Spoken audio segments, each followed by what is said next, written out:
There I was, just 14 years old, tuning into the annual E3 when I was suddenly made aware of a game I hadn't heard of before. I hadn't played The Witcher 3 yet, but I knew of its existence and I saw that this game was being made by the same developers, so come on guys, like how amazing is that? To state the record, I'm almost 22 now. It's been 7 whole years since the game was properly revealed back in 2018. It was originally revealed at the start of 2013, although that generally just flew under the radar, and this was the first time we got something slightly more concrete. So from then on, I was hyped. I'm not joking when I say I consumed almost every piece of media about Cyberpunk 2077 that I could. I watched countless videos about new and old details. I had to have rewatched the deep dive videos once or twice a day minimum, and bear in mind, this process was over many months. I looked up at all the articles made about the development. I just truly did everything I could to know more about this game.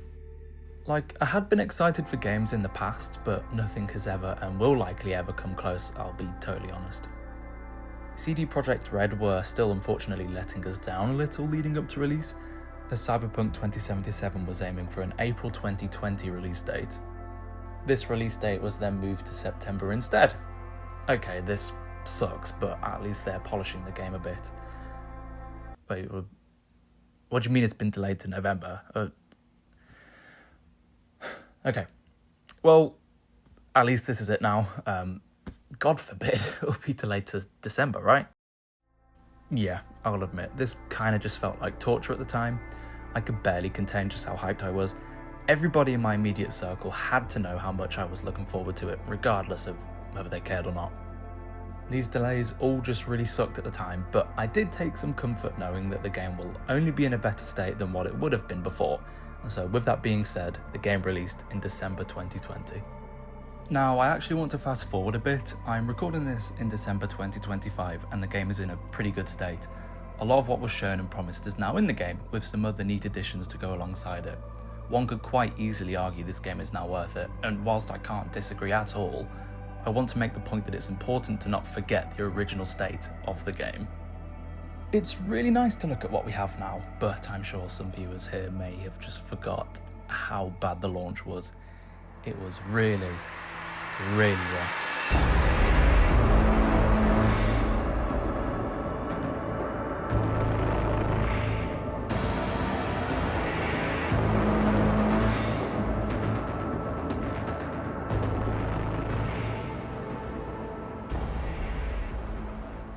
And so this brings me on to my second kind of point with this video, and that's just pre-ordering in general. At least technically speaking, I've only pre-ordered twice. Once of course being Cyberpunk 2077, the other time being Starfield. Now with Starfield, I don't think it's as egregious of an example, as it wasn't in a horrendous state at launch, but it was by no means worth full price. Especially since I bought the deluxe edition just so that I could get the DLC and a few days early access. And by the way, I still haven't played Shattered Space, so that says a lot about my thoughts on the game. I've thoroughly enjoyed both Skyrim and Fallout 4. They both have their flaws, but I've sunk hundreds of hours into both, and so similar to Cyberpunk, I kept watching the deep dive videos and dev interviews about Starfield, and I was just really digging it. I figured that Bethesda hasn't done us wrong just yet. I mean, on Fallout 76's release, that was just a whole other beast, but you know, let's just ignore that. I was trusting in what they were planning on making, and so I happily pre-ordered. Cue to 5 or 6 hours later, and I was borderline forcing myself to play the game. At least for me, I don't think Starfield is particularly bad in a lot of ways, but I just think it's really boring. Nothing was grabbing my attention or pulling me in, and it's kind of just like a plain slice of bread. Like, it's edible, but you know, it's not offensive or anything. I'm just not exactly going to choose to eat it either. So I've kind of blundered both times I've pre-ordered. Now I haven't done it since, although buying Hogwarts Legacy was a similar story. I've loved the Harry Potter movies and was really excited to be able to play a fully fledged game in the Harry Potter universe. Still, I knew I'd been stung twice, so I decided to wait until release and see what the general consensus for the game was. Suffice to say, it was extremely positive. And so cut to 2 or 3 days later after release, and I thought it was a perfect deal, and so I bought it. For the first few days of playing it, it was living up to my expectations and I was having an amazing time. until I started playing more and more, and the game just progressively got worse and worse. I won't fully go into detail, but the first chunk of the game was great, and so naturally people who'd only got that far were having an amazing time. But the magic of the world and the game systems being tedious and everything outside of Hogwarts being stale led to a state of disappointment, and so whilst the game still has its good parts, and as of now, it's currently free on the Epic Games Store if you want to try it yourself, it's a game I ultimately regretted paying full price for.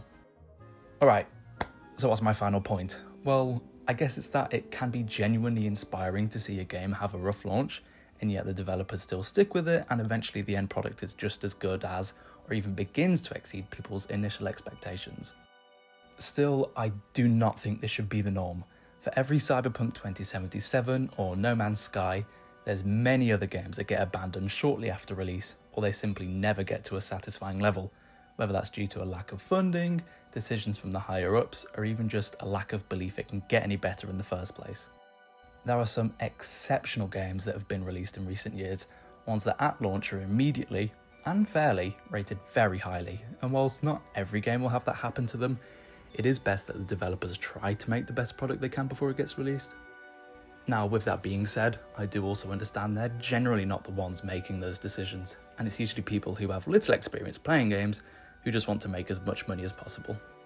It's an unfortunate reality of this industry, but hopefully it can shift a little, seeing as more and more indie games are releasing to wide acclaim both critically and financially.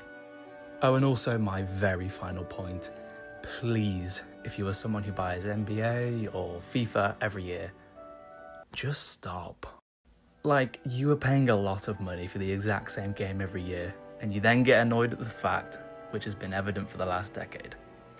Please save your money, spend it on anything else, I actually beg of you. Anyway, that's all. I appreciate you watching to the end, and if there's any examples of games I've missed talking about, please let me know. I'd love to talk about them down below, but anyway, thanks for watching.